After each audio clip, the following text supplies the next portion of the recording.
So, welcome, Bill. Great to see you. Thanks for partaking in this podcast. It's greatly appreciated. We met each other at Sammy Ling Retreat Centre in Southwest Scotland, probably about 6 years ago or so. We're going to explore your background in mindfulness and meditation and your teaching practice and your pedagogy, if you like. I hope your wisdom and experience will be some inspiration for those who teach mindfulness and meditation. So my first question to you is, what's one thing bringing you joy right now? So it has to be the sunshine. I've been up since about 6 o'clock this morning and the sun is out as well, and it's that autumn light. It's gorgeous and the autumn colours are coming out.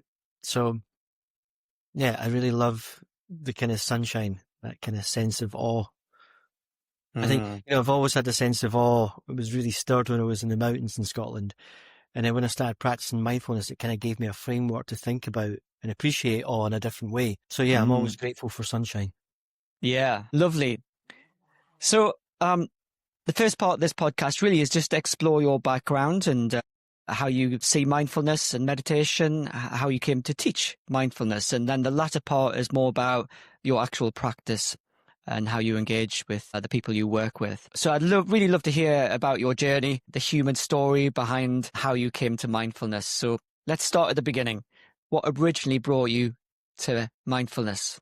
Yeah, I mean, it's quite interesting. I found the email actually from a friend I had contacted when I was kind of struggling. I'd been an academic, and at the time I had just finished my PhD, and it was really hard work. Anybody who's written a PhD will know what I mean when, it's kind of like purgatory. It can feel like that when you're writing up. And so I then worked for a couple of universities, Stirling and Strathclyde, and I had a contract working full-time at Strathclyde University, and it looked like I was going to get tenure, and I didn't.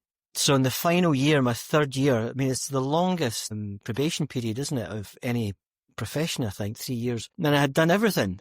And they said, "Oh, you've been great, Bill, but they're taking the money out of social sciences, so we don't need you anymore. You are surplus to requirement." And that was just such a blow. It was brutal after all the stress and anxiety of getting the PhD. And then I had 2 sons by that time. One was just born and the other one was 3 years old. And we just moved into a new house, and there was me redundant. But full catastrophic living, as Kabat-Zinn would say. I tried to manage the stress and anxiety and the shame that kind of hit me. Obviously I couldn't articulate it in that way at the time. Muay Thai, kickboxing, CrossFit, and running marathons. So I was trying to run away from it, or fight it. Everywhere I applied for, I couldn't get a job. It was horrible, really, really horrible place to be. And then I trapped the femoral nerve in L3 in my back, lifting weights, which meant I couldn't stand, sit, or walk for any length of time. So I was out of work. I was on strong painkillers, and I couldn't stand, sit, or walk. I had to keep moving. We had to move the furniture so I could keep moving onto the floor. It was horrendous. And one of my mates, Craig Alley, was a kind of coach, health. And I said to him, "What can I do?" And he goes, "You can't do anything, Bill. You're absolutely broken." He said, "But what you can do is listen to this CD." He said, "It's by a guy called John Kabat-Zinn." He goes, "You heard of him?" I was like, "No."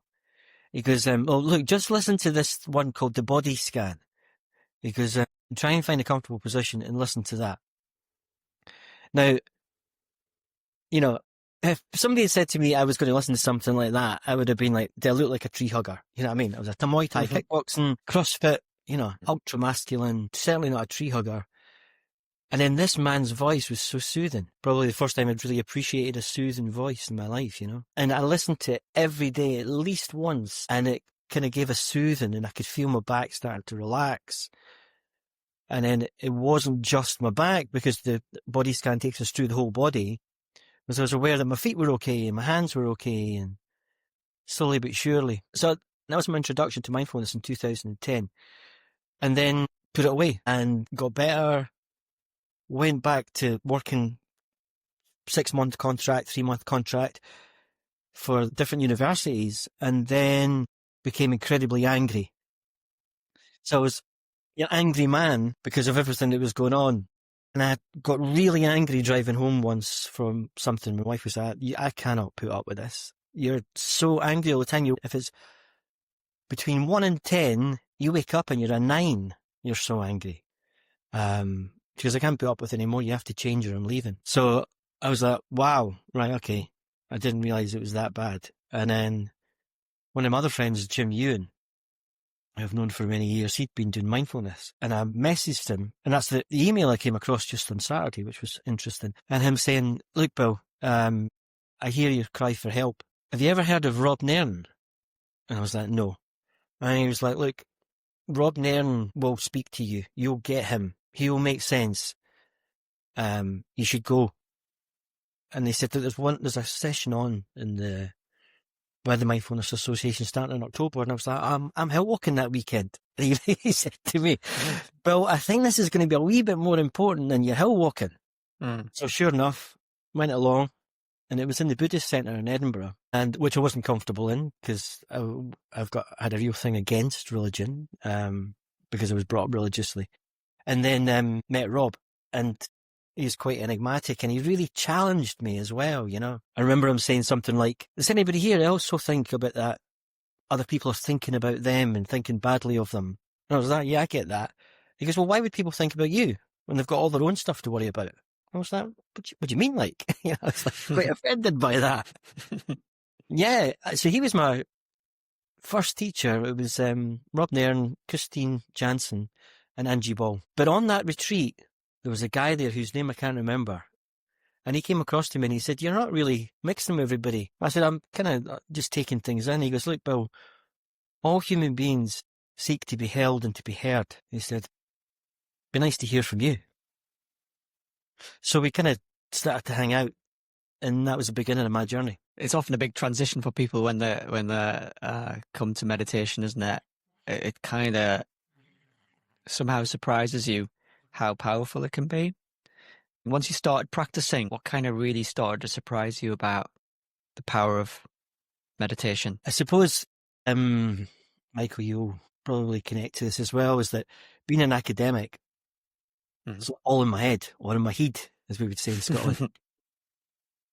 I remember settling the mind. It's the very first practice you do with the Mindfulness Association is one, recognising the unsettled mind, and then the second practice you do is settling the mind. And just being like, oh my God, everything's calmed down, you know, it's settled. And there's a stillness and a silence, stillness and spaciousness, the three things of mindfulness. And I remember experiencing that and then thinking, wait a minute, this works.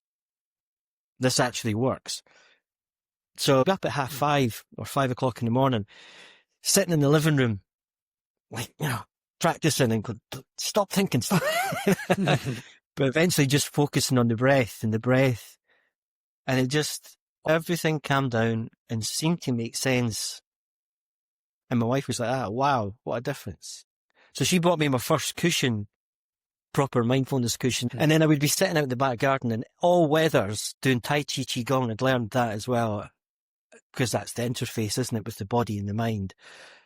And then they would be standing at the window going, I am a zombie, push down the button. So yeah, that and just meditating outside with the elements. Yeah, that was my big moments there, practicing. That's great. Great to hear. And I was just wondering if you could tell those who are listening a little bit about your trajectory and kind of what you do now. Wow. Okay, so I'm from a housing scheme in Fife where violence was the answer inside and outside the house. And I kind of grew up there and worked in the dockyard.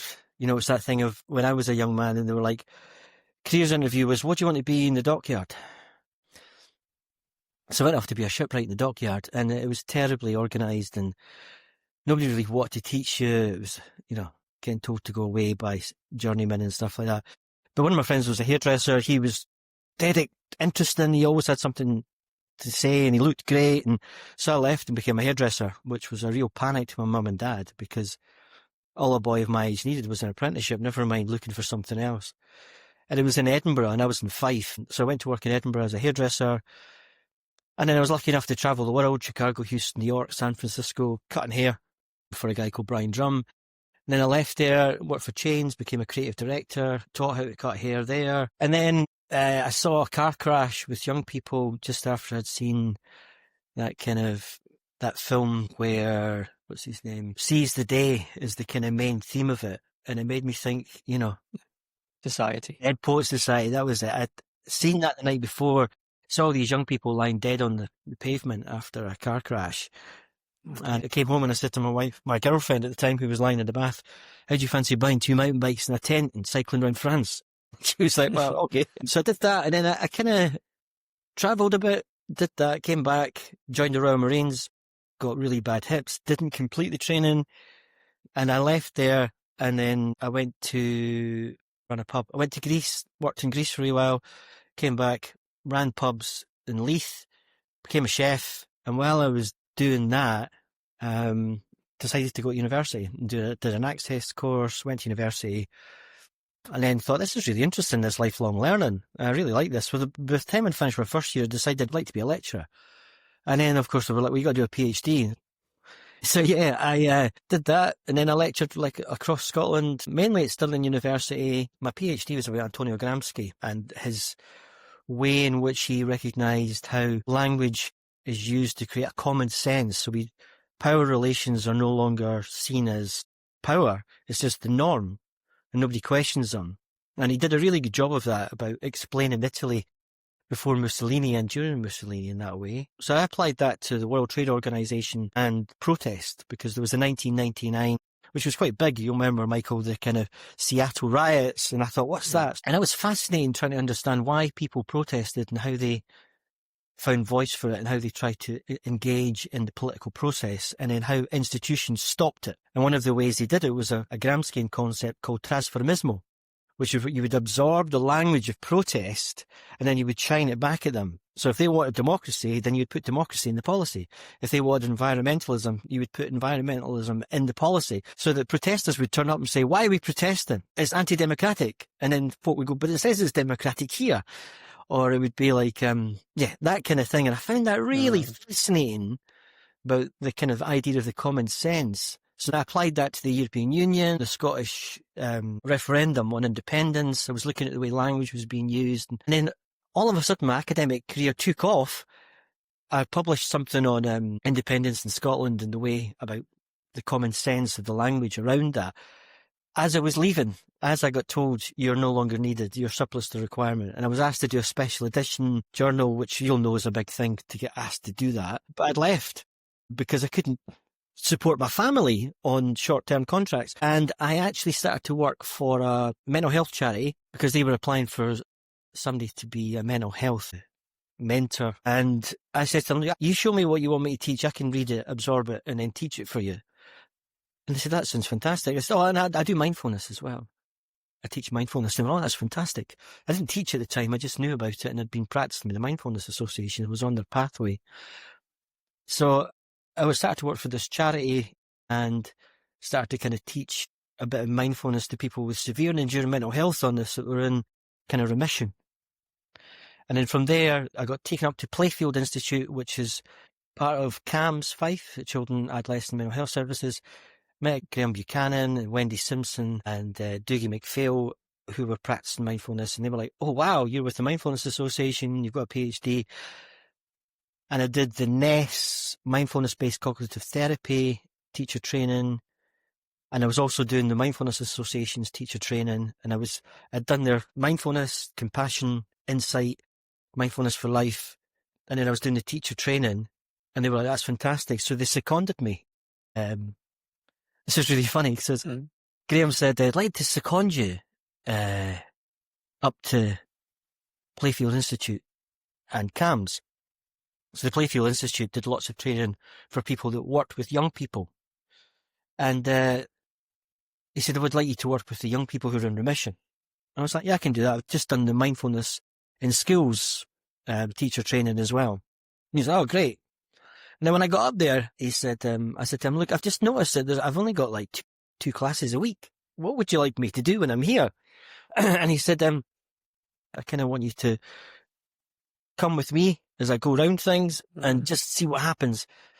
And then he took me to a library and he goes, this is your office. And then we would practice every day. And then I did lots of reading. And then I came back to him and I said, right, Graham, I've worked out something. I said, like, CAMHS is getting a lot of criticism because there's massive waiting lists. And he was like, I said, there doesn't need to be a waiting list like that. I said, because most of the people that come to CAMHS don't need to be at CAMHS. CAMHS are like the paratroopers of the kind of mental health service for kids. They come to the severe and enduring. But everybody who's got anything like worry, anxiety, anything like that is getting pushed here, and therefore you're overwhelmed. I was like, that's right. I said, so there's a paper here on France, there's one on Germany, and there's one in America, where they're working with young people. I said, that's not new, Bill. I said, yeah, but the other thing they're doing is they're working with the teachers. He said, all right, so they're teaching the teachers mindfulness so they can then engage with the kids with mindfulness. I said, but I'd like to take that step further. And he was like, okay. I said, what about if we teach the parents as well? So we have one common language for mental health. Mm-hmm. We have common practices.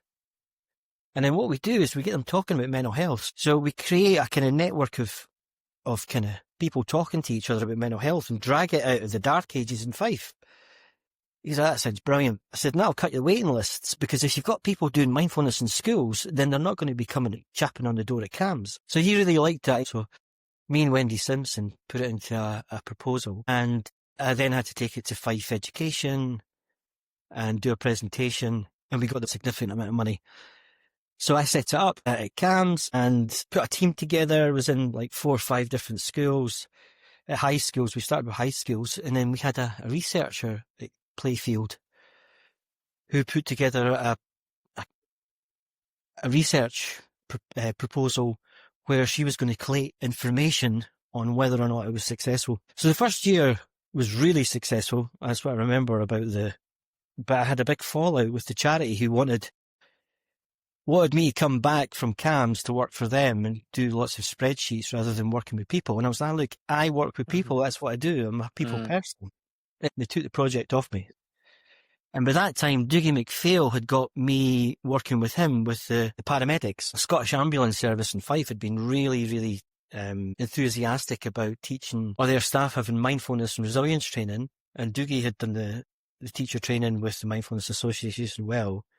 So me and Dougie had a common way of teaching. So I think 3 years with I don't know how many cohorts, and then took that down to Westminster Parliament. When the mindfulness took off at Westminster, and they did a blue light and emergency services cross-party committee, Dougie was invited down to speak, and the Mindfulness Association paid for me to go down and represent them. And that was pretty phenomenal, hearing the impact on the blue light and emergency services and how they were all implementing mindfulness in different ways. Mm-hmm.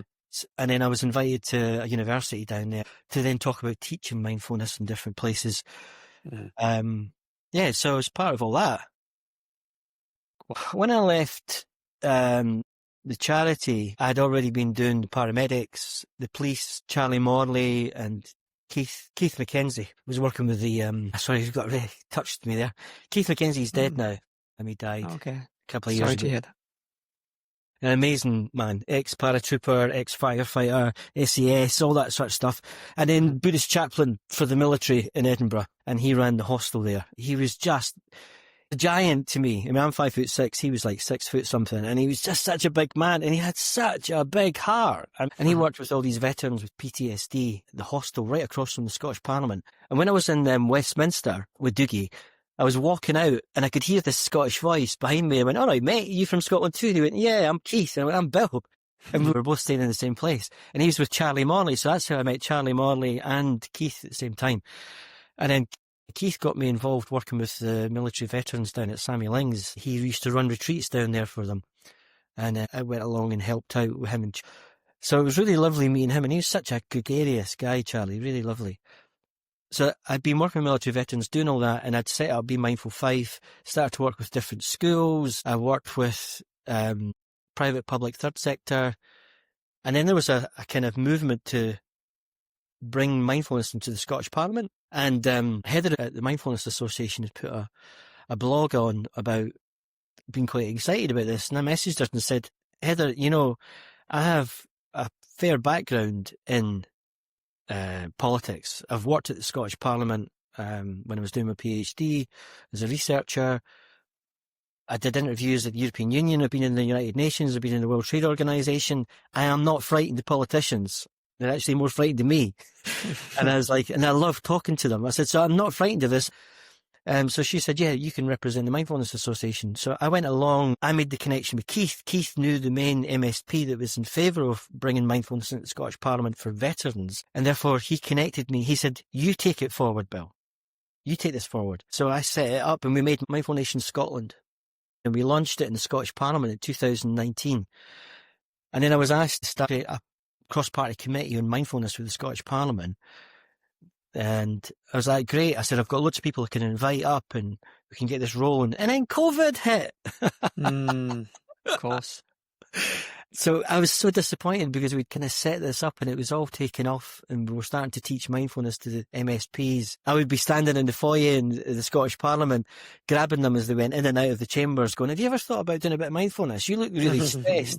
So I had a really good rapport with a lot of them, a lot of banter. So yeah, it was great. And then it stopped because of COVID. So when COVID hit, I lost everything. Like, all my contracts. Because the NHS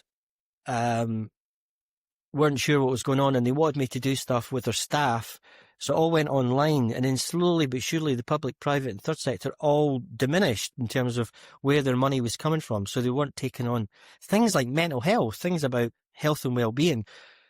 I didn't just teach mindfulness, I also taught self-care or kind of managing change. And the one thing that did pick up was somebody got in touch with me and said, would you work with my son during COVID? He's really struggling. Somebody from a big organisation. And he said, you can do this by walk and talk because you can't meet in a room, but you can walk and talk.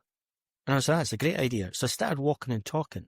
That went really well. And then I was offering mindfulness as a walk and talk kind of teaching, one-to-one. And then realised really quickly, Michael, that, wait a minute, this is more than just teaching mindfulness. This is actually therapy because people really want to talk to me. You know, it's really unusual for people to meet somebody who's grounded and can listen to them and they can be held and heard. So I then applied to do a person-centred diploma in counselling and psychotherapy and brought all of my teaching and learning that I'd done to person-centred therapy. So that was fascinating because person-centred therapy, I thought they were very similar. I thought there's not much difference here. But the person-centred therapy is actually about not teaching. It's about getting out of the way. It's about creating that space. Whereas I always taught a practice and then I opened the space and let the client or the group come into that space and explain their experience of it. Mm-hmm. So that was interesting because then I had to kind of step back and learn to be non-directive because that's what person-centred therapy is all about. But during that, on the diploma, I met a woman on the course who said, my husband does walk and talk therapy, Rab Erskine, that's his name. So I looked him up, messaged him and said, I do walk and talk. I'm on this course. It'd be lovely to meet you and hear what you do because I work at the Woods too. And he was like, great, come down. We'll do a couple of hours in the Cardonian Forest in Peebles. And then I went down and met him. And then as soon as I met him, he's an amazing human being. He's one of the main people in my life that's really influenced me. There's been many. I mean, nobody gets to do anything without others. Nobody's an isolated atom. It's about connection. It's about community. It's about relationships. And meeting him was incredibly powerful. And I realised there was a lot of stuff that I needed to go deeper into and talk about rather than trying to just hold and be with. So I did 2 years of therapy with him. I saw him once a month for 2 hours in Cardonian Forest. And I did my diploma in counselling psychotherapy. And then I integrated that into the work that I do. So I still offer, like I work with Fife Carers, I work with Fife Council, still work with NHS occasionally, with groups, but I also do walk and talk therapy, predominantly walk in nature, ecotherapy, where I bring person-centred therapy and mindfulness practices and compassion practices together to offer clients a different way of relating to their own experience and relating to themselves. Mm. And that's been hugely successful. That's great. It's a really good sense of your trajectory. So in terms of mindfulness, I was wondering if you could just define how you see mindfulness. If you could just give us a brief definition, maybe contrasted against meditation, if you Yeah. want, give us a few definitions. But how do you see it? Yeah. Yeah. I mean, it's my experience. It's about learning how to connect your awareness with curiosity and ultimately acceptance. And then learning how to act skillfully with that awareness. And for me, that means learning about compassion. You know, it's often said that mindfulness and compassion are like the two wings of a dove. The dove can't fly without both wings. Because when we become aware, or when I become aware, there's so much to be aware of. And then it's learning to be kind to yourself as you're learning about what you're aware of. Without that awareness can just pick up lots of stuff. And if you've got a habit of being critical of yourself and critical of others, then you've got loads of ammunition to beat yourself up. Very often people start to learn mindfulness. It's amazing. And then they start to notice what's going through their mind and what their actions are. And then they start to really dislike themselves. So I think there's a real need to teach the two of the things together, which the Mindfulness Association does really well, and it's what I do. In terms of how is that different from meditation? Yeah, some people talk about them quite synonymously, others talk about them as different. One's a practice, one's a skill, one's a way of being. You know, there's so many different angles you can. So me and Ian Rick were talking about this the other day, and we disagree on this, but I said to him, mindfulness is different from just kind of meditation, because meditation can be just focused on sound, focused on the breath, focused on an object. Whereas for me, I think mindfulness is about learning to work with the mind, is to recognize the habits of the mind and to try and kind of offer yourself a little bit of a change there, a different attitude towards what you're experiencing. And it's that which makes a massive difference, I think, because I can stare at the wall. I remember sitting with a Zen Buddhist and he was wanting to just stare at the wall. And I said, I'll stare at the wall with you. And then we did that. And then I said to him, how'd you go on? He goes, what do you mean? I said, what did you notice? And he said, we don't do that. I said, don't do what? We don't kind of like analyze or try and understand what was happening during the meditation. I said, well, how do you learn what's going on and how you might want to change that? He goes, oh, we don't do that. I was like, all right, okay. So that to me was the big difference. I'm going to work with my mind. I'm going to watch it with curiosity and kindness and gently try and understand what it's doing and work out whether that's skillful or unskillful. And when I say that, it comes back to skillful is causing less suffering to myself and others. Unskillful is more suffering to myself and others. So that's the way I work with the mind and the body. And would you say then that meditation is a means to support that? Yeah. So the meditation, the kind of focusing, the kind of trying to get out, that I think it's called decentering, isn't it? In mindfulness, cognitive behavioral therapy, is that you kind of step back so you can just watch your mind chatting rather than being in the middle of it and you thinking you're that, when you can go, oh, that's just mind chatting. So I think just practicing the meditation allows us to then notice what's skillful and unskillful. So when I talk about mindfulness, I include meditation in it.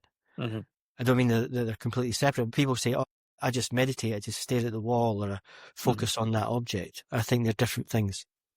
Yeah, I would think maybe what you're talking about is intentionality. So there's a bit more intentionality with your approach to mindfulness than, I guess, some people see meditation as a practice that just allows whatever to unfold, and there will be learning in that, and you will get to know the mind through just observing a wall or observing the breath without any analysis. Yeah, but I think for myself, I would never have learned what I've learned without other people going, what did you notice? Yes. And then once I try to kind of verbalize, that I noticed that my mind wants to do this, it wants to talk to me about that, and then somebody saying, well, have you ever noticed or have you tried this? That to me, it's like when I learned mindfulness-based cognitive therapy, and at the time when I learned it, there was no teaching of compassion or kindness. Mhm. And it was the idea that it was by osmosis, that by being purely in the presence of somebody who was kind and compassionate, then it would rub off on you. And similarly, when I went to do person-centered therapy, it was like, I mean, Carl Rogers writes beautifully about acceptance and compassion. But unless somebody had actually sat me down and explained what compassion is, and then the felt sense of kindness, not just a kind of academic discussion of kindness or an academic discussion of joy, but the kind of, what's the felt sense? How do you know? How do you feel in the body what joy is? How do you feel what kindness is? And can you bring that sense of kindness you feel for others to yourself? There's a kind of, all right, okay, I'm working with that now, which is very different from just staring at the wall. I don't know. I mean, I don't know. Yeah. No, it sounds very purposeful. And I'm already getting a sense of where you're going in terms of how you guide others there through what you're saying. I think you're starting to touch on that. Yeah. But let's come back to that. It'll be really interesting. I wonder if you could say a few words about your personal practice and how that's evolved. Just, fairly briefly, how do you practice on a daily basis? I'm an incredibly disciplined man sometimes. Like, if it's going to be good for me, if I need it, I can be incredibly disciplined. So, like I said, when I first started, I would be sitting out the back garden in all weathers, meditating, trying to get breathing. And then I did Qigong, real body work. And then I went back to the mind, and I worked with lots of amazing people with the mind, like Vin Harris. And then Ian Rigg was really into the body.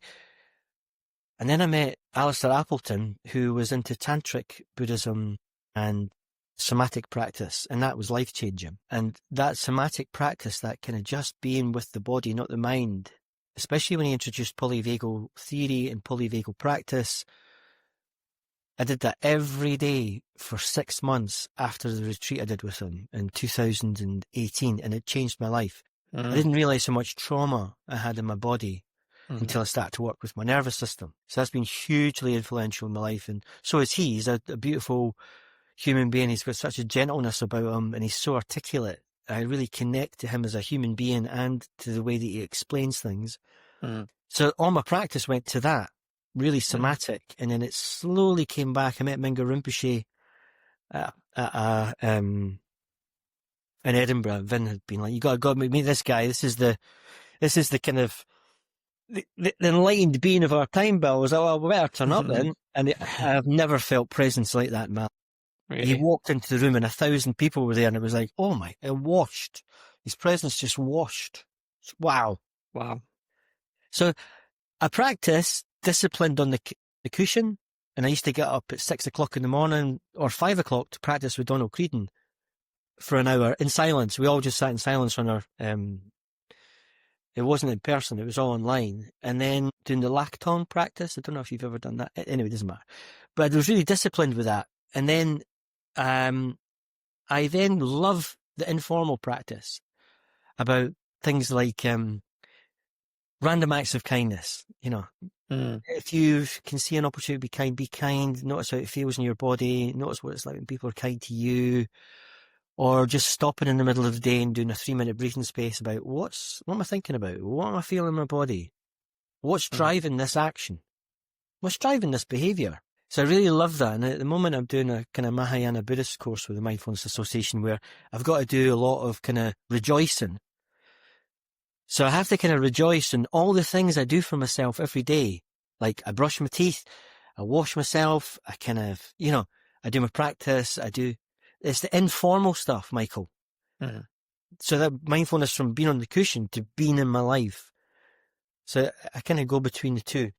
No, that makes a lot of sense. Yeah, and it is a big part of the teaching of mindfulness generally, isn't it? That you introduce a range of ways in which it can be integrated into different moments of the day, and that just keeps it real, keeps it applied. It sounds like that's really a key part of what you do. That's lovely. I was just wondering if now you could say a little bit about who or what has most influenced you as a practitioner and as an educator. So without doubt, I'd have to say Vin Harris. So Vin Harris is part of the Mindfulness Association, and he was one of Akon Rinpoche's, so the guy who set up Samye Ling, Akon Rinpoche, and Lama Yeshe and Troopa Rinpoche. And Vin turns up at, I don't know, he just finished his masters. He's just a young lad. and thought these hippies are great, you know. All the hippies were there and he hung about, and then he became the kind of project manager for Sammy Lings. And he's so humble. And the thing that I've learned, so Vin's a great teacher, but it's the way he is in the world that I've really learned, the way he is with people, the way I'm always learning. I still learn. I love him. I've learned so much from just being in his presence. Christine Jansen, Faye Adams, Ian Rigg, they're my hardcore kind of teachers and friends. Alistair Appleton is a friend as well. I've just come back from a retreat with him. They people have kind of really helped me understand the practice, but also the being. They walk the talk. I mean, you know, when I was Alistair was a real Buddha when I met him the last time. That kind of real sense of really caring and giving for others, gave so much to everyone. Yeah, all of those people have brought something to me. And Choden as well, the Tibetan Buddhist monk from South Africa, at Sammy Lings, he's got a real gentleness and such an amazing mind for explaining things. Yeah, so all of those people have been amazing. But in terms of learning, Minka Rinpoche's books have been phenomenal. During COVID, where we weren't allowed to do anything, I sat and studied In Love with the World, where Minka Rinpoche wrote a book about how he'd grown up in the monastery, never been out of a monastery, and then he decided to go on wandering retreat. So he escaped in the middle of the night and went on wandering retreat, then had to apply the practices for real in these busy, massive Indian train stations, and then he nearly dies because he gets food poisoning, and then he's like trying to prepare himself for death. It's just, what a powerful book. And like, at a time of COVID when everybody's talking about death, and I was doing these practices around impermanence and just being in awe of the world around me. Just being in my garden was more than enough, watching the clouds, and I get a real sense of impermanence in the bardos. And there's a couple of his books that have just been phenomenal for deepening my understanding. And so he's been great. Great. And just to delve into a little bit deeper into your teaching, and I was wondering if you could say a little bit about how other things you've done in your life, being an academic and all the other work you've done previously, how that feeds into the way you teach now. Yeah, I mean, God, I've been teaching hairdressing when I was like, like 21-year-old on a platform, cutting hair and teaching and stuff like that, all the way through teaching apprentices and learning how to be a bit more. How do I learn? When I worked in the kitchen, for example, a great thing about working in a kitchen is it's not written down. It's somebody standing beside you going, like this. Okay, now you try it. Like this, you do it. So, and the way that that's transmitted makes a massive difference to the way you'll pick it up and the way you'll pass it on. So kitchens can be notoriously horrible places for getting mocked and ridiculed and humiliated whilst you're learning. But one of my best mates, Innes Gibson, he was just a lovely, gentle human being who took his time and showed me, and I learned really quickly like that with his kindness and his kind of attention to detail. And then he would say, no, that's not it. Start again. So he was attention to detail, and he taught me how to cook, which helped me then think about how to be a teacher at universities. And universities was, you must have come across Freire from Latin America, pedagogy of the oppressed. Yeah, so that kind of the banker's model of education, where there's an empty vessel in front of you, you open its head and you pour in the information, shut it, and then they go away. Whereas he was advocating that everybody comes to you with something. They've got knowledge and understanding of the world. And a good teacher connects to that, just kind of understands something. Because I think for me, teaching is about going, can I see what you can see, or can you see what I can see? And can we find a common denominator there? And if we can agree on that, can we then build and build and build so we can go somewhere else with that? And I'm going to try and help you work with whatever it is that you're finding difficult or puzzling or whatever it is you're trying to work with. I have to find our common denominator where we can build on that. So from university into teaching mindfulness was to kind of learning how to drop your ego, really, innit? And try and just be a human being. And person-centered therapy is about that as well. It's about this. You're not supposed to be the knower. It's kind of really hard, given how much reading I've done and how many bits of paper I've got.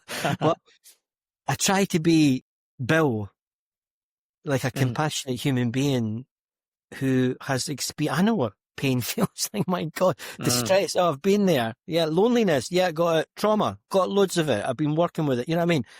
I can meet you wherever. I can try and find a place, and that's what I often say to people. I've worked with people my whole life. I've had a really rich life myself. There must be something we can connect to on that I can learn from you and you can learn from me.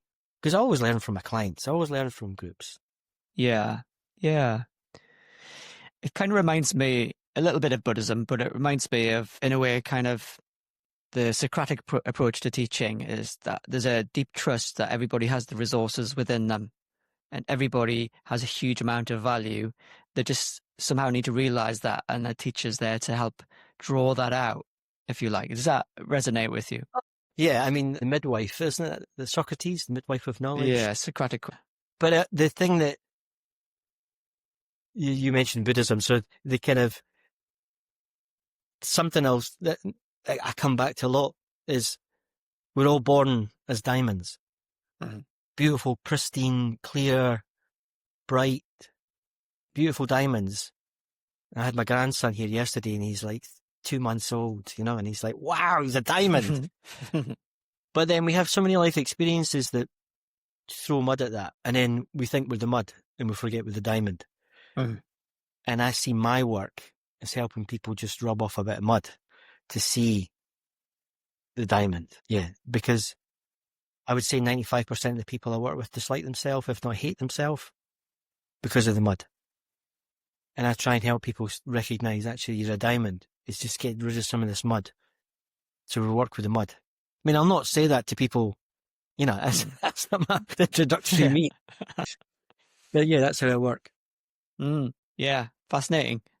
I think that'll be very interesting to people who are coming to teach mindfulness, because like most education, there is a lot of input. There's a lot to read. There's a lot to.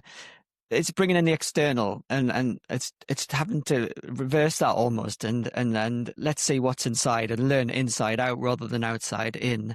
Yeah.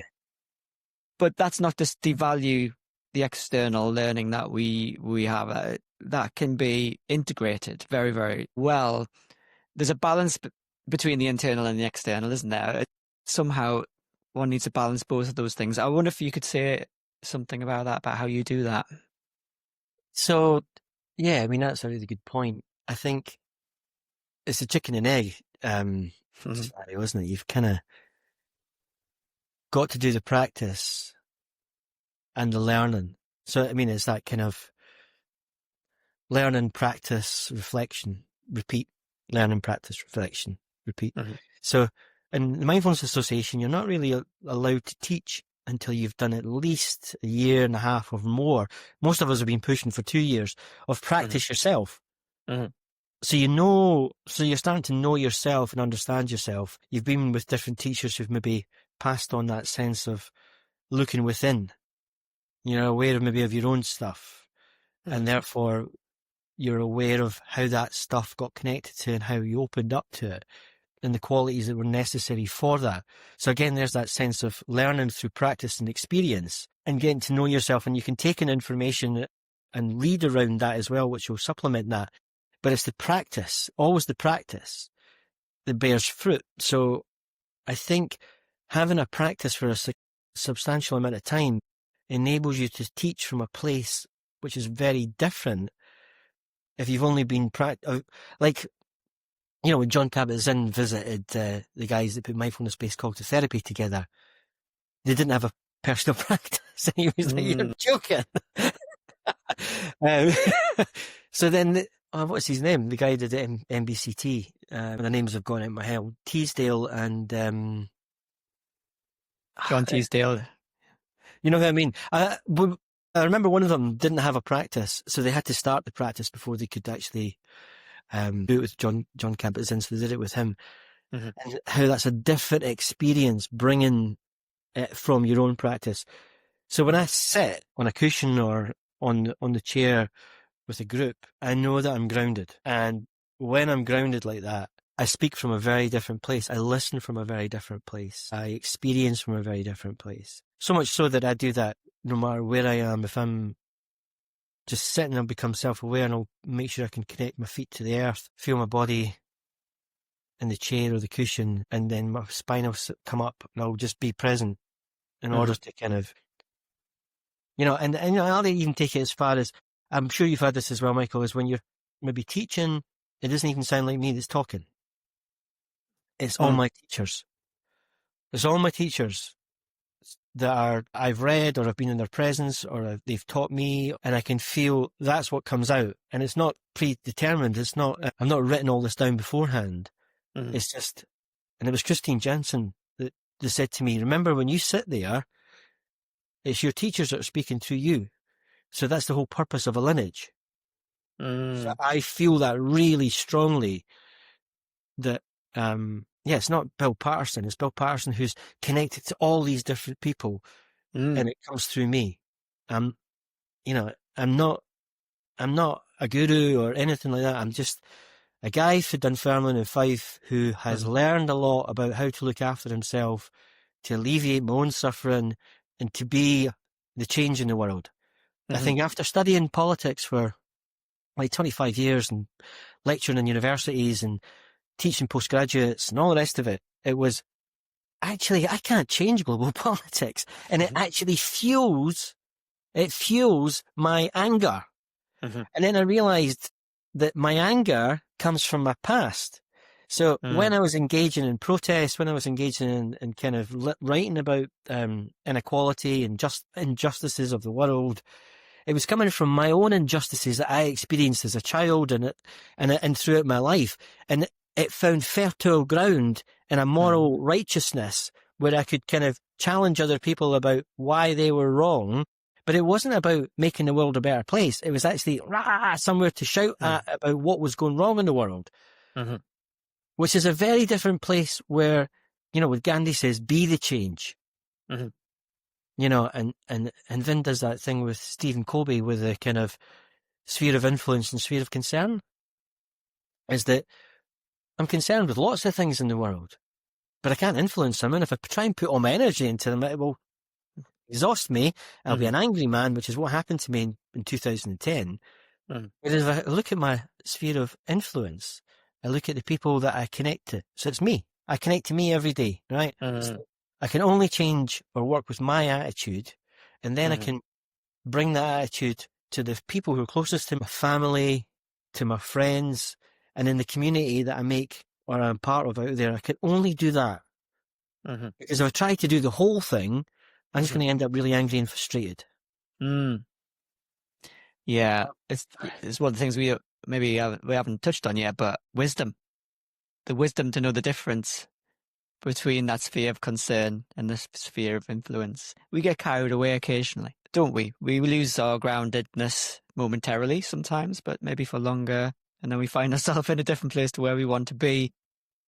Do you find that happens within your teaching? So we've been talking, I think in other words, about embodiment of the teachings.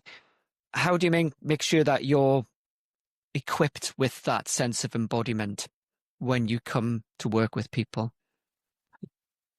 I run like a day of practice once a month where I've been working with the same people. We've all been studying together for over 10 years anyway, about 10 years. Something will have caught my eye or I've read. I think, I'd like to look at this in more detail. So then I'll read a wee bit more about it, or I'll listen to things, I'll do the practices, and then I'll think, this would be really nice to kind of share. Because I always say, I'm not teaching, I'm sharing. So I'm going to share so for example, at the end of this month, I'm doing one I did Alistair Appleton's retreat with the wind horse practice, which is a very ancient Tibetan practice, and the 8 worldly winds, which is the different things that kind of come in and out of our lives that kind of shape us. And, whether it's kind of comfort and discomfort or pride. And kind of the very opposite of pride, isn't it? Is the kind of like rejection or disgrace or criticism, all these kind of things. So you kind of work it, and how have you experienced in that life, and then how does that become an energy in you, and how can you experience that energy? So, for example, I did that retreat and thought, this is amazing. I've really got a lot from this. I will practice it and share it in a couple of months. So I've given myself like 6-8 weeks since I came back from the retreat to do the practice, to kind of immerse myself in the teachings again. But I'll also bring in some of the rejoicing stuff that I've done with the MA, which I'm about 4 weeks before I'll do the day of practice. So I'm already in my head starting to think it's going to look a bit like this. So it's starting to evolve into this is what I'm going to do. So when I actually come to do it, it'll be written down in terms of this is what I'm going to do. And then I'll sit with the group, and as the day evolves, I'll feel with the group what feels appropriate, what they might get the most of whilst we're in it, rather than I've got a structure and that's what it's going to be. It's always quite fluid, and it will depend on the day how everybody else is. I think that. And would you say that mindful embodiment allows you to have that agility more as well, or that sense of presence? Allows you to have that agility. Yeah. So I think I've got a real sensitivity to others. I did a year-long course last year on contact-orientated therapy in a natural setting, which was all about how can we work with the people who are in most distress, who don't want to make psychological contact. So people who don't want to engage with their own psyche, and they certainly don't want anybody else engaging with it. Maybe there's a part of them that does. So here I'm talking about trauma. I'm talking about, I suppose, things like where people are experiencing psychosis or kind of schizophrenia, hardest to reach people. And that's what Rab Erskine does. So he was one of my teachers. Was how do you come alongside somebody like that and not frighten them? How can you be a presence which is open and kind and gentle and caring and non-judgmental without scaring them off? So how do you get them to kind of connect back? How do you make that relationship where you can make psychological contact with the things that are around you, and doing it in a natural setting works? So that was a really fulfilling course. And I've also worked a lot on empathy. So the two things together, my empathy for myself, my awareness of myself, that sensitivity to what's going on in me, to then being awake and aware and sensitive to what different people are bringing to the group, enables me to kind of be very grounded, very present, very awake and aware to what's going on around me while I'm teaching or sharing. Yeah, that makes a lot of sense. So I know when I'm teaching mindfulness, I'm very aware of my inner monologue and how I feel in different aspects of my body, and that prompts me and helps me guide. But I think you're saying as well, there's more to that as well. You're not just trying to work out cognitively what's going on in the group. You're actually almost like highly sensitive to it in your body. You're feeling it. As well. Would you say you've got like quite a high sensitivity within you that really helps you to kind of work out without it having to be something that is intellectual necessarily? It's just something that you're very attuned to. Yeah, I mean, it's too much put on the intellect, not enough on the felt sense. It's like if you can settle yourself, and then you've opened something because it's settled, then you can feel the vibration of other people. You can feel their body language. You can feel the way that they're maybe articulating something. Is to kind of be sensitive to that. I mean, I do try to do that, but the felt sense, I think, doing so much somatic practice and body work has kind of really enabled me to kind of feel into my own body and about what's going on, and trying to be there for other people. Obviously, not telling people what they're feeling. I don't mean that. I just mean sensitive to their mood, or what's distressing, or where the joy is, and then asking questions about that, so that it's not telling somebody what they're feeling. It's like hearing them speak about something and say, I get a sense of when you're saying that, you use these words and it sounds like you're frustrated by this. I mean, is that right or wrong? But then what I've done is I've offered them, are you frustrated? So then they can go, no, I'm not frustrated at all. I'm actually over here. And you go, right, so we're over here. So this is what you're feeling.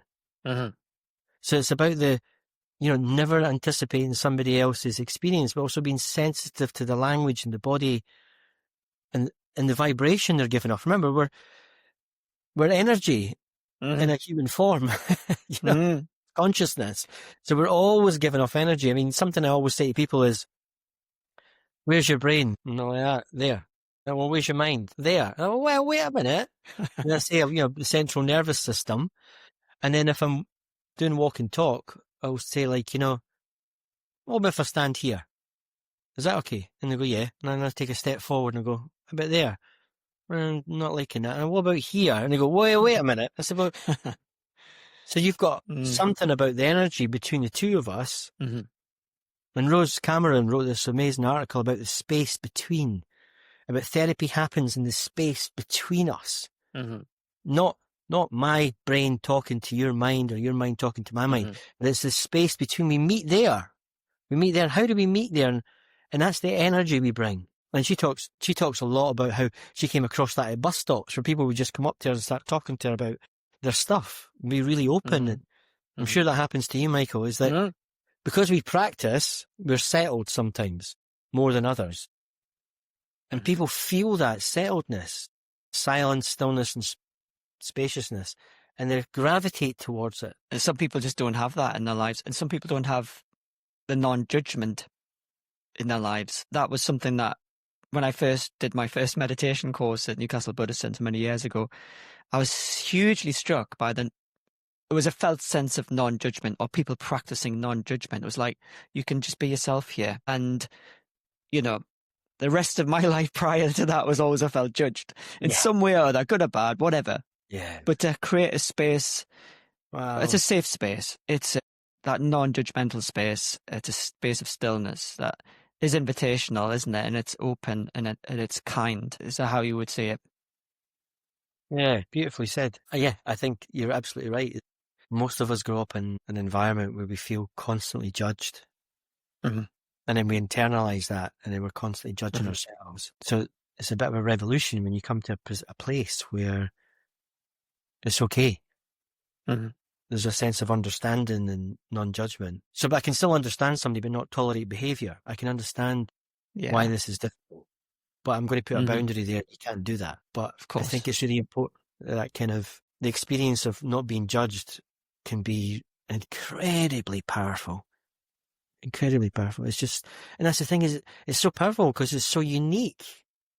Mm-hmm. Everywhere I go, it's like, oh, you're not good enough because you've not got the latest BMW. You're not good enough because you're not living in a big enough house. You're not good enough because you're not earning a salary. You're not good enough because you're not wearing these designer labels. You're not good enough because you're 5'6". You're not good enough because you've got really fair skin. You're not good enough because you've got white hair. You're not good enough. You know what I mean? There's always something about being judged, about not being good enough. And it's like, whoa, we internalize all of that, Michael, and then become our own worst critic or inner critic. And I think meeting people who see beyond that and just see the diamond and go, yeah, I see your diamond. I love that term, namnas. Yes. I recognize the divine in you. It's like, wow. Yeah, I recognize the diamond in you. And that comes back to that phrase you had earlier about being seen and being heard, do you think?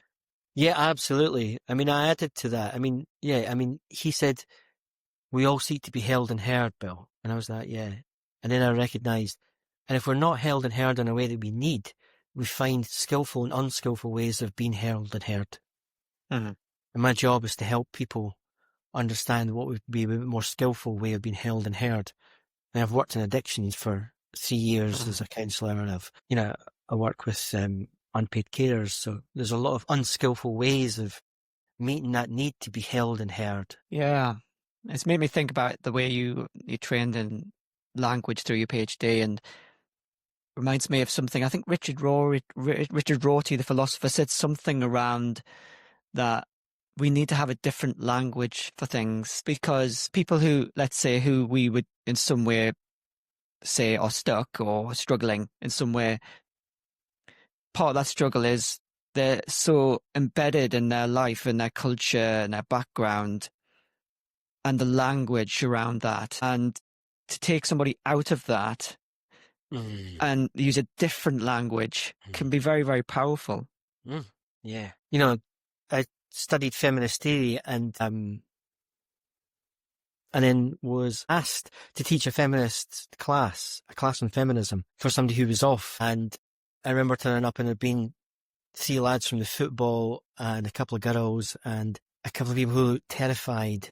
And I said, so, you've all done the reading for today. What's feminism about? And it was just this silence and the guys were giggling. And I said, what's feminism about? They went, it's about women complaining. Okay, so let's start there. What are they complaining about? Everything.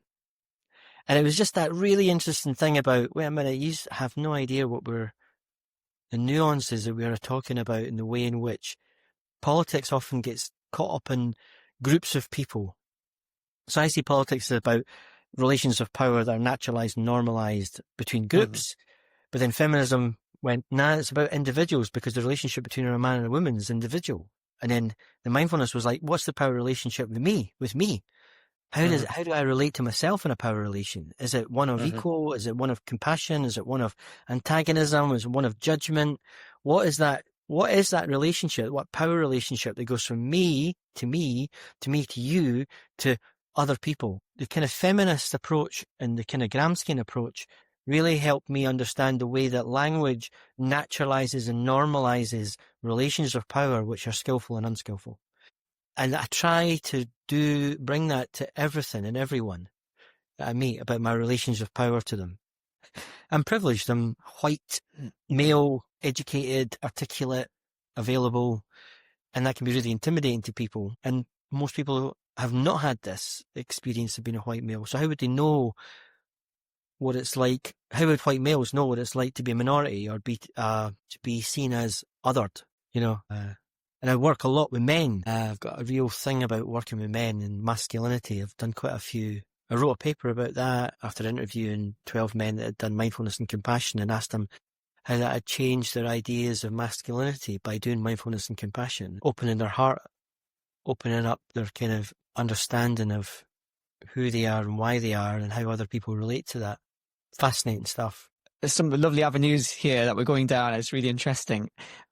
I think I want maybe at this point, just maybe at the 3/4 point, just broaden out a little bit more. And I think maybe just starting with a question that I know you teach in different contexts. You taught lots of different people, and I know you've got a Buddhist background, a very well educated background, but also a secular background in terms of teaching mindfulness. And I wonder how you approach that with different audiences. Do you sometimes hold back that, say, your Buddhist background, for example, when you're talking in a business, or do you tend to just go down the secular route most of the time? So I make no distinction. Interesting. Because to me, it's all common sense. You can call it Buddhism, you can call it what you like. Yeah. You can call Gramsci's common sense to me, now that I understand it. It's kind of course there's power relations, and of course they're naturalized, normalized, and we hide them with language. And does it have to be a Marxist Gramscian is dismissed? But really pisses me off the way that people see each other as concepts rather than as human beings, and that kind of othering happens really quickly through, you've said this, therefore you're a racist, and therefore you're part of Trump, and you're this, that, and that, you're a Nazi, right? So you've said one word and suddenly you're a Nazi. It's like closing down. It's like instant closing down. Yeah. Which is the very opposite about what we practice trying, which is to open. That kind of openness, that kind of interbeing, if you listen to Brian Cox, the kind of the scientist, the kind of physicist. I was listening to one of his podcasts recently, and he says, so ultimately human beings are the universe. We're made of the same stuff, carbon, energy, it's kind of formed in a particular way, comes together, but we have consciousness, which is slightly maybe a wee bit more unique. And he said, but the whole universe is made up of all those things. So human beings are actually able to be in awe of the universe. So we are the universe in awe of itself. Yeah, absolutely. Right. He's not a Buddhist, but he's just explained inner being there. Yeah. So when I'm teaching, no matter who I'm teaching, I'll bring the same ideas that make sense to me about what we're doing. I'm not going to start talking about mean, even the four thoughts that turn the mind, right, to the Dharma. I've taught them in a mindfulness secular environment. Where I've said to people, you don't have to be a Buddhist to believe this, so you don't have to be, but it's interesting to start thinking about what is it that's precious about your human life. Don't you know everything's going to die at some point? Everything that's born dies? How does that feel? What you put into the world, you get back. I mean, we all know that. If you meet the world with anger, frustration, and violence, that's what you meet. If you do it with warmth and compassion, that's what you meet. So there's karma. And then, you ever notice how much you've caused your own suffering by going over and over things that are difficult until you're just going round and round in a circle, like samsara, for example? Would you like to escape that? You could say that. I talk about things like that to people and they go, oh yeah, that makes total sense. How do I escape it? But would you say there's a certain level of translation that you're simplifying that teaching, for example? I mean, as an educator myself, I see myself, one of my roles I see as a mindfulness practitioner, educator, teacher, whatever you wants to label it as, is a translator, often of ancient teachings. The ones I have grasped or feel I've grasped, I wrap them up in a new way, simplify them, say them in lay terms, because they are very much aligned with teaching of meditation and mindfulness. Yeah, no, I like that term, the translating it and how I understand something. Because no matter what somebody brings, I'm going to teach you about this. I can only understand it as Bill. So I'm going to take that in and understand it as Bill, and then I'm going to give it to somebody else and share it with them. This is how Bill sees that. And it's not to say that my courses are particularly Buddhist, or it's secular. I think it's really hard. I've yet to come across somebody who doesn't get some kind of spirituality out of doing a mindfulness course. Mindfulness-based living course or mindfulness-based cognitive therapy that I teach, or compassion. There will come a point where recognizing stillness and spaciousness, silence, stillness and spaciousness, gives a sense of being part of something much bigger than yourself. And that's a basic definition of spirituality. It's not attached to God or Buddhism or anything like that. But that sense of spirituality, wait a minute, there's something else going on here that's beyond the material, beyond the physical. How do I connect to that? And how does it connect to me? And to me, everybody gets that. Like, whether you're on the top of a mountain or looking at a sunset, you're like, oh, wow. And it's that, wow, I'm connected to something here that's beyond, 2 and 2 equals 4. That is beyond the rational. Yeah. It's coming back to that point of awe you mentioned earlier, I think, as well, doesn't it? Yeah. The kind of interbeing really gives a framework for experiencing that awe. I mean, I've heard of neurologists talking about it in terms of, oh, that's just because the light comes into your eye because it reaches a part of the brain at the back and gives you a sense of beyond yourself. Fair enough. I remember those kind of arguments in philosophy about the kind of behaviorists that saw everything just in terms of this being experiencing this. But to me, there's much more connection about the energy we give off and how that energy is connected to everything, which is great in terms of, I work a lot with death, with people who are dying, or older people who are dying or frightened to death, and kind of being with them on that. And that's a really interesting one to kind of be with people on when they're dying and making sense of it.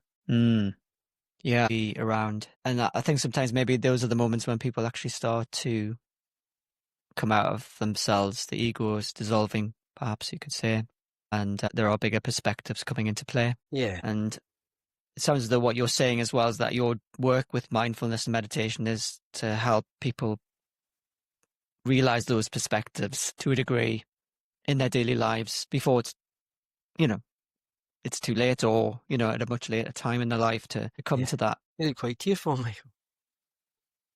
I think it's lovely. I feel it. And it's that thing of sometimes some things are experienced beyond words. It's just feeling each other's presence, feeling. And I think when I take that, I've always taken that outside. I'm not going into nature when I go outside. I am nature. I am nature. We are nature. We are, as Brian Cox says, we are the same stuff. So Mm-hmm. when I'm doing walking and talking therapy or teaching mindfulness outside, people get it because they're in it. They're immersed in what they are rather than being isolated in bricks. Mm. Kind of part of watching the earth move, the wind move, and people understand that they're, or feel that they're part of something. You're surrounded by trees, you know, or like squirrels are jumping about, or the river's moving around you. There's so many analogies for what's going on in the mind because that's what we are. Yeah, certainly. I find it incredibly powerful working outside with people. Mm. That sounds amazing. I'd love to interview you another time about that. Maybe in nature whilst walking together. Yeah, that'd be great. Come up to Scotland, mate, and you know, Yeah, I'm there's not too a far spare away. room. You can come up and we can hang out for a while. No. Yeah. I've got a broader question for you then. So, what does success look like for mindfulness and education of mindfulness in society at large? Do you have a vision for how you would like to see? I know you've touched on it at various points, but how would you like to see the influence of mindfulness and meditation evolve over the next few decades, say? Yeah, it's an interesting one because I've gone through different stages, a bit like the same way as I did with politics, is being the change. It comes down to what you do yourself. When I set the project up for the Mindfulness in Schools in Fife, I was so enthusiastic and inspired by it. And after I left, they put it all online because it was cheaper. So it wasn't the relational human beings, being with other human beings, recognizing what it was like to be silence and stillness and spaciousness and openness and kind of sharing and non-judgment. It was back to the computer says no or the computer says yes, and really just polluted everything that I had been doing. It's devastated when that happened. And then I saw the way that it's been hijacked by different organizations in terms of, you know, the mindfulness kind of thing about it's about making you a better economic unit, you know, more efficient unit. And it gets away from human beings being able to be awake and aware in their lives and conscious of what they're doing. And I'm not quite sure where that comes because I've watched it in the schools and then it's been hijacked by like Mindfulness in Schools project, which is great, but it's for a specific end. It's about getting them to calm down so they pass their exams, and it's taught by teachers who don't necessarily have a practice of their own, so they're doing it out of a book. Whereas the mindfulness, quite utilitarian and goal orientated, I guess, which is in some ways it depends how you talk about it, but mindfulness and meditation, goal orientation can be a hindrance, but in the right way, it can facilitate. But yeah, to be seeking end goals all the time or having a very strong purpose or a means to an end, sometimes that can be quite disruptive. But at the same time, one can have a vision of wanting to, say, self-actualize, or an educator can say, I really want to help people to self-actualize. Yeah. And fulfill as much of their potential as possible. Does that resonate with you in some way? Absolutely. Absolutely. Self-actualization, whilst acknowledging that other people can self-actualize and how you can connect to them, rather than it's all about me. I mean, one huge part of practicing mindfulness is about how do we connect to others, you know, that kind of, they start to call it social mindfulness, didn't they? But mindfulness is about how do I feel and how does other people feel and how do we meet in the middle and try and be curious to understand the other rather than judge and condemn. I think when I'm struggling, I'm trying to struggle with the self-actualization. Yeah, absolutely. But how do we get there? I'm not sure. There's that old adage, anybody who wishes to have political power by definition should not have it. It's having the power to do something about implementing that. I mean, you know, like both my sons see me practice and things like that, but they don't practice themselves. But what they do get is they get the benefits of my practice, which I hope they will start to be drawn to as they get older. So they have to choose it. It has to be a voluntary movement towards it. So I think the more people who are practicing and who kind of talk about their practice and kind of be the change in the world. An example of that would be when I did the counselling, person-centered counselling in the first couple of months. People were like, how can you sit like that? How can you seem so grounded and you seem so kind of open, and what's that? It's because it's my practice. So it's that kind of thing about, rather than being a kind of preaching and, kind of witnessing, actually being the change. And other people are like, how do you do that? How can you be so calm when that guy's screaming and shouting at you? You're like, well, I've been practicing. Yeah, and that will have some ripple effect in the world, and it's probably immeasurable, or is immeasurable. And maybe that's the best we can do as educators of this field. That's lovely. I mean, there's so much more we could explore, but I want to take you into the final stage of this podcast with some quick fire questions, if you're all right with that. Yeah, I'll try. Yeah. No, you're doing brilliantly so far. Thank you. Is there anything I didn't ask that you think I could have done? Is there anything that maybe hasn't been said that you would like to say? No, I think I can't think of anything just now. No, that's fine. Do you have a favorite poem or reading? Yeah. Or a quote that you could share? I love Rumi. Have you ever read The 40 Rules of Love? May have done. I'm a big fan of Rumi. It's a novel where Rumi meets Shams of Tabriz. Rumi is the academic, the cleric, and Shams of Tabriz is a dervish. Is that what they called it? Dervish? The spin? Whirling dervish. Yeah, two opposites. And they meet in this book, and he teaches Rumi how to love. So these two men spend time together, and he learns what love is. And it's a tragic story, but it's a beautiful story about how Rumi learns to love. Really touched me. 40 Rules of Love. So, and when Rumi does the guest house every day, a new arrival, a dark thought, a malice, a shame, a guilt, welcome. I mean, those words are just so powerful. We are guest houses with the energy that comes through us constantly, like the 8 winds, 8 worldly winds, that I did with Alistair. Mary Oliver's Wild Geese. And this is the perfect time of year, autumn. My friend messaged me the other day. She goes, "Can you hear the geese?" I was like, "No," and she posted Mary Oliver to me, and I was like, yeah, just beautiful, those kind of poems. Amazing. Yeah. This question might throw you slightly, but I'm not sure it will.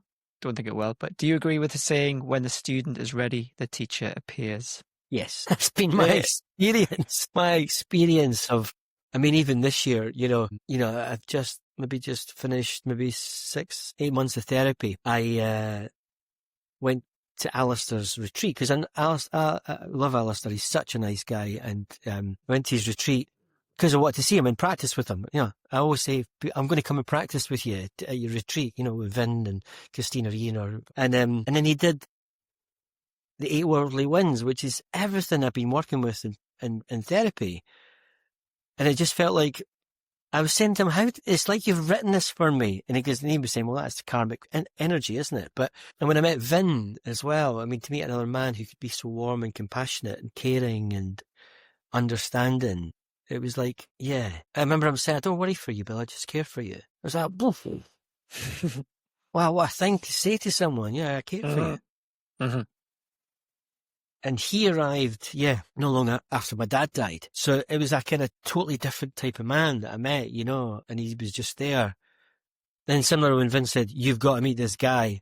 And I was kind of a bit, how your practice wanes and your interest wanes. And then he was like, "You had a Minga Rinpoche?" He's like, "Nah, I'm not really into that kind of thing, mate. I'm not really into lamas and all the rest of it." And he was like, "You got to meet this guy, Bill. He's amazing." I was like, "Really?" He goes, "Honestly, he's coming to Edinburgh. He's in your neck of the woods. Go and see him." And I was like, "Wow!" And then just inhaled all these books and all these practices. And I was like, it just took me to another level. It took me through COVID. And just arrived at the right time where you were at. It just spoke to you at that point in time. Yeah. So we get that with books sometimes as well, don't we? We pick a book off the shelf. It's kind of, we're ready to receive it. Yeah. Great. Yeah. Even yesterday, my grandson was here. He's like 2 months, and the mother brought him along, and I'd just been reading this part about the kind of way in which the baby pre-verbal is able to pick up on the right-hand side of the brain of the mother. There's a lot of research on this.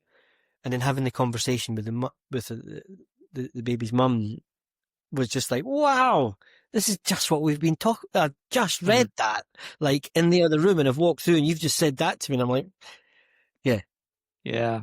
amazing. I think it often comes down to sensitivity. It's happening all around us, perhaps. These teachings. Yes, yeah, It's just, are we open enough to receive them? yeah, Yeah, they're in an interaction in a shop. When you go into a shop or a cafe, it's like just there, but most of the time we don't even notice. yeah. There's a No, yeah, lesson somewhere, everywhere, perhaps. everywhere.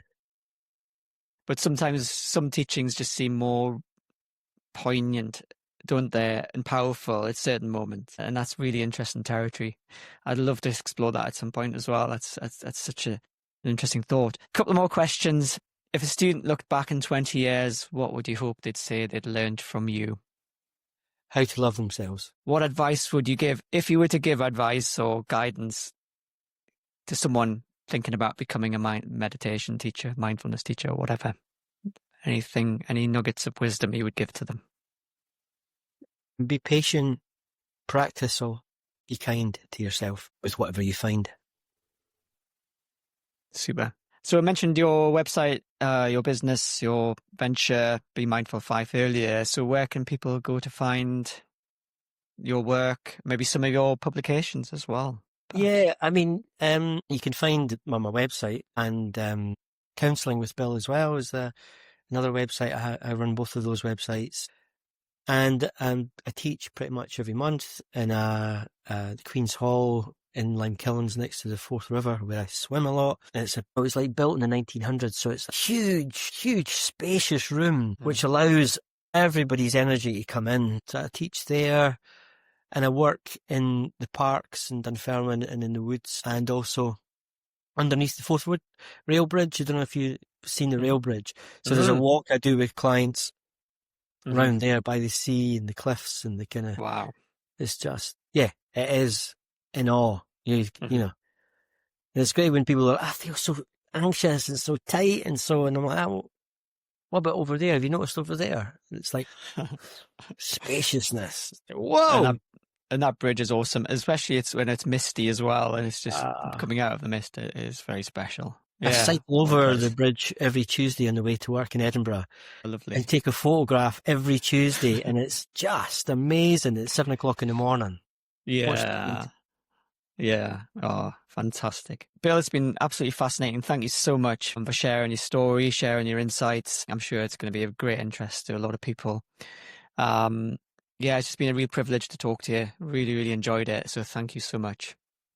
Listen, thanks, Michael, for giving me the opportunity to talk about these things. And I hope it is of interest and I've helped others. And if anybody wants to comment on it or offer another perspective, I'm open to that. I don't have the truth. I'm learning, still learning. Vin has been practicing for 50 years and he says he's still learning. He's just a beginner. And I've only been practicing for 15, 20 years. So I still find myself, I'm just learning. Yeah. Thanks. Brilliant. Thank you, Bill. Cheers, mate.